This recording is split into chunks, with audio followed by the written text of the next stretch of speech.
strange. Good Because morning, it ladies turns and out that gentlemen. the most recent scientific evidence shows that the Saharan The desert volume is up. is far younger than we ever thought. In fact, what scientists assumed was millions of So we're years looking old, at we the now know storm. that as It's about 8 recently as o'clock in the just morning. 5,000 years ago, the Hasn't Sahara done much Desert was a overnight. lush green tropical paradise I'll that put a spanned little from Egypt overlay. to the Atlantic coast of the Western Last night's Sahara video and contained the world's largest freshwater lakes in ever the known to have corner. existed, But and not only this is the that, wind a gusts at about massive network of 120, rivers that made this 121 entire mile an hour. region an oasis for ancient human Then I civilizations. click through it. Thus explaining why, in just the last few years, we've been finding Yeah, so Bright many Insights is mysteriously playing. I unknown think it's Bright structures in what is Insights. now a remote, But, barren wasteland. oops. And listen to Listen to this. this guy. Scientists that analyzed this recent data concluded that in as little as just 100 years, the lush green tropical paradise that spanned thousands of miles across North Africa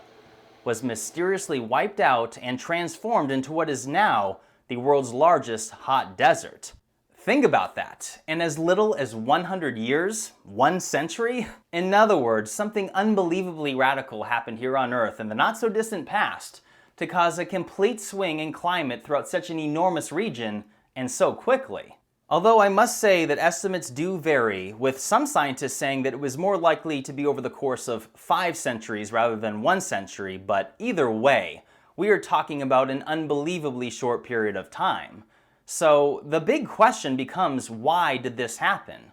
Well, scientists from MIT believe that this shift in climate is related to a 20,000-year cycle in changes to the Earth's orbital tilt, thus causing most of the Sahara to go back and forth from a desert to a jungle over and over again, with the last shift occurring somewhere around 5,000 years ago. Now, keep in mind that estimates vary on this as well, with some specifically stating 5,000 years ago, others stating 6,000 years ago, and there's even more broad estimates stating between 4,500 and 8,000 years ago, with others even stating dates as far back as 10,000 and 11,000 years ago, which, to me, just goes to show how little we, including scientists, actually know. Much of what we have are guesses. But I do find the estimates of 11,000 years ago to be quite interesting, as it just so happens to be very close to the Younger Dryas climate catastrophe that was right in that time frame. I can't help but wonder if this is related in some way. And you know, that reminds me, does this give any credence to the declassified documents that I discussed in a recent video, where it was stated that the Earth's poles rapidly shift and are followed by an immediate reversal every 6,500 years? I mean, really, why on earth was the CIA discussing this book in a meeting, and why did they classify the notes from that meeting? Now, whether or not the information discussed in those documents Usually,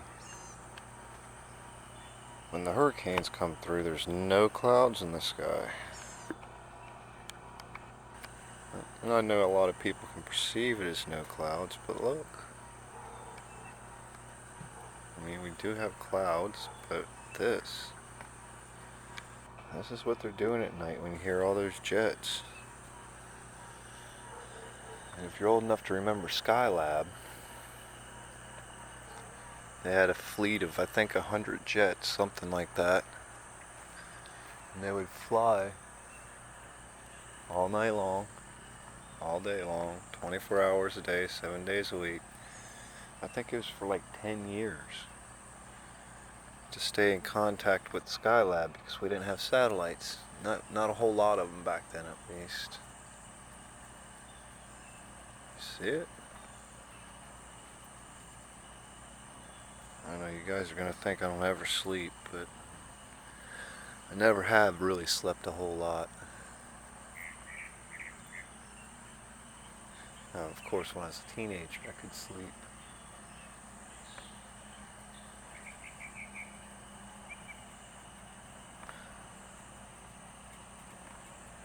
Well, I just wanted to jump out here and look at this sunrise. Can't really see it yet. Beautiful. Beautiful image of the power lines, though. See, I can see it peeking through the tree a little bit right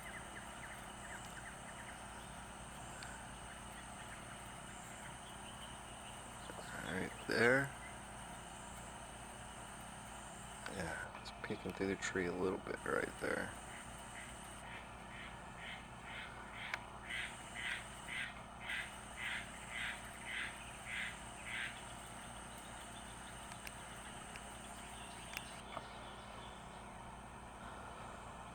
Odd things going on, that's for sure.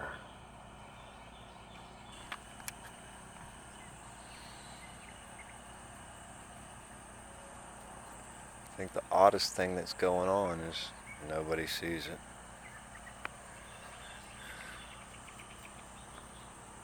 Seeing the picture right here, there's waves in the sky.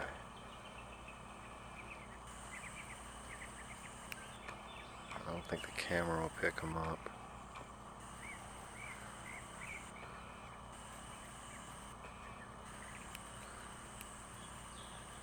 When I was young, when I was in grade school,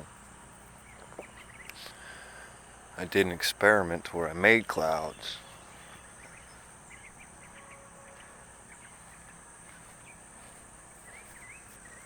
Inside of a tall flask with some dry ice and some water. And the condensation accumulated on top of it. It was like a domed top.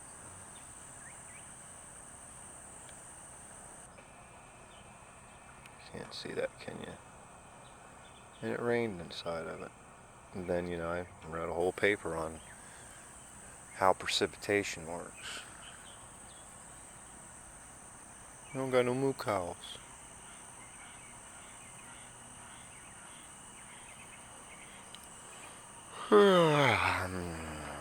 Well, good morning, everyone.